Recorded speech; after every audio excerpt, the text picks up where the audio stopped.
Marc, salut à toi. Bonjour, Merci d'être avec moi dans la salle de World Class. bienvenue avec plaisir. On va raconter un petit peu où c'est qu'on s'est rencontrés. On s'est rencontrés dans le sauna de World Class Voilà. parce qu'ils ont un sauna et un hammam et c'est vrai que l'objectif c'était de pouvoir un peu promouvoir aussi cet équipement qui fait partie en plus de World Class.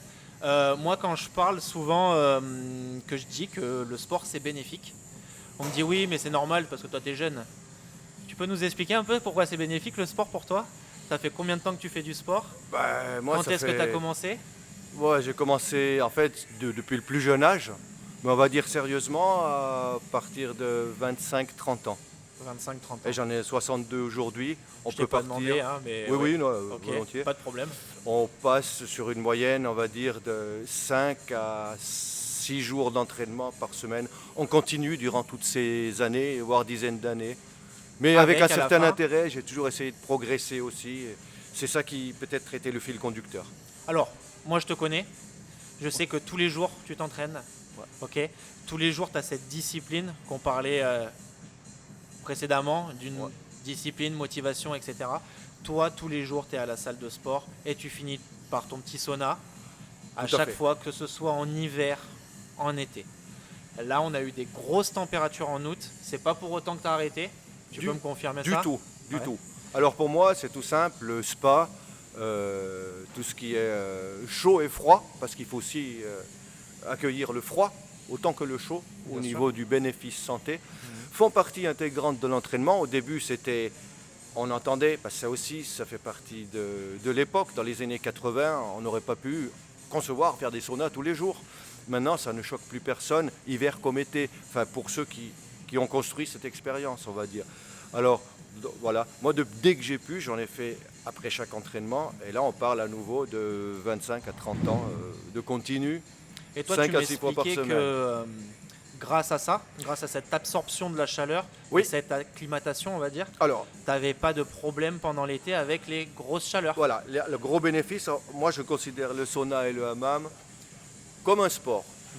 Comme un sport où, comme tout sport, on va le faire progressivement, on s'y intéresse et on progresse.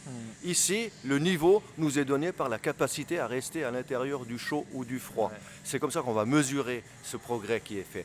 Moi, je le prends comme un concept de faisant partie de l'entraînement. Alors, c'est sûr que si on y va comme ça quand on fait une séance, c'est une chose. Si on y va après avoir fait une grosse séance de sport, c'est une autre.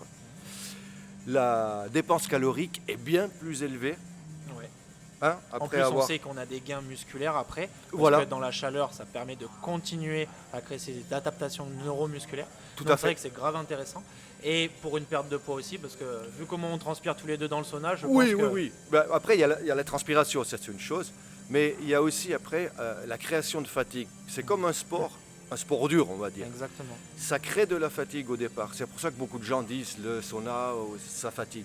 Et t'es Non. KO hein, quand tu sors de là. Hein. Voilà. Un entraînement normal, si on fait ça derrière, au début, ça crée une fatigue supplémentaire qui peut, si on n'a pas un entraînement de base, une capacité de travail développée, créer un arrêt de l'effort. Exactement, parce qu'on a beaucoup parlé de sport, mais c'est vrai qu'à côté de ça, on a toujours des petits outils qui nous permettent d'aller toujours plus loin et de rechercher toujours Voilà. cette difficulté de l'effort et cette adaptation de l'effort. Voilà, parce qu'en fait, ça monte et redescend le métabolisme dans son intégralité.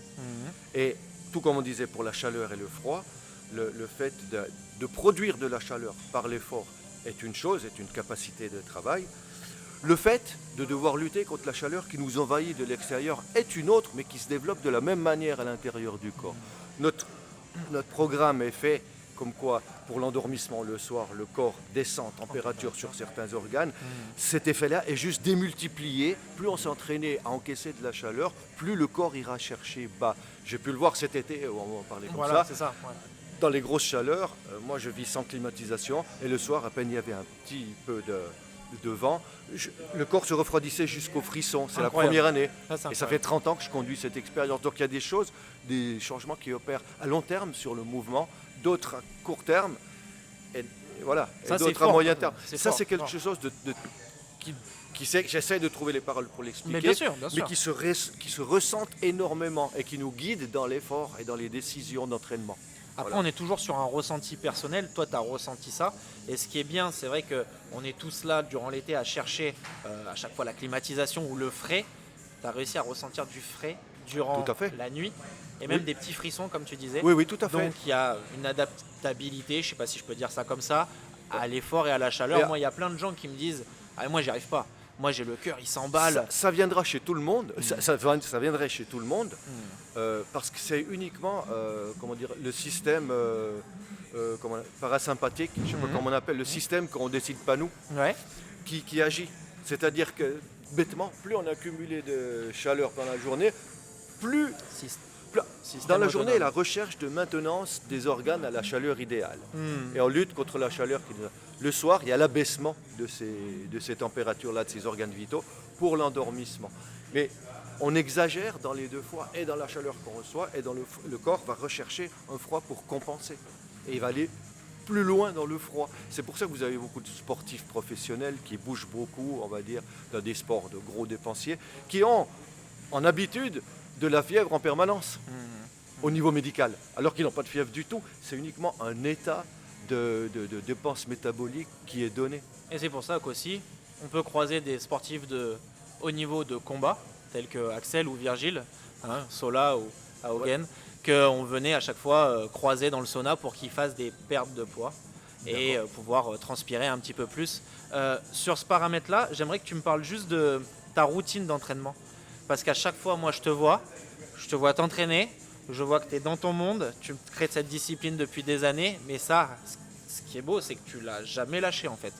Donc j'aimerais Non. juste savoir comment toi, t'arrives à mettre en place cette discipline qui ne te lâche jamais en fait depuis toutes ces années. Ouais. Alors c'est très simple. C'est paradoxal, comme la vie souvent. Quand on est jeune, on a besoin de se motiver. On y trouve une raison, ou le regard des autres, ou le truc et tout. Et on entend souvent la parole ressenti, sans vraiment savoir ce que ça veut dire, parce que les ressentis sont naturels quand on est jeune. On a tous les éveils, on est en éveil, Qui fonctionne super bien. qui ouais. fonctionnent. Donc on a moins de disponibilité à comprendre la parole ressenti. Quand on maintient l'entraînement ou le mouvement tout au long de sa vie, on commence à comprendre ce que ressenti veut dire. Et le ressenti dans l'effort en venant vieux, parce que je tiens aussi à préciser, c'est une chance, mais en même temps, moi j'estime que ce n'est pas une chance, je ne me suis jamais blessé. Ça aussi, c'est un paramètre très important pour pouvoir continuer. Combien de sportifs ex nous disent « Oh, j'ai une blessure ici, j'étais bon à ci, j'étais bon à ça, et j'ai pas pu être... » Voilà. Moi, j'ai toujours eu peur de ne plus pouvoir en faire. Et plus j'ai vieilli, plus j'ai eu cette peur-là installée, elle est toujours là aujourd'hui.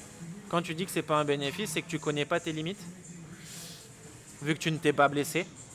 Non, non, non, du tout.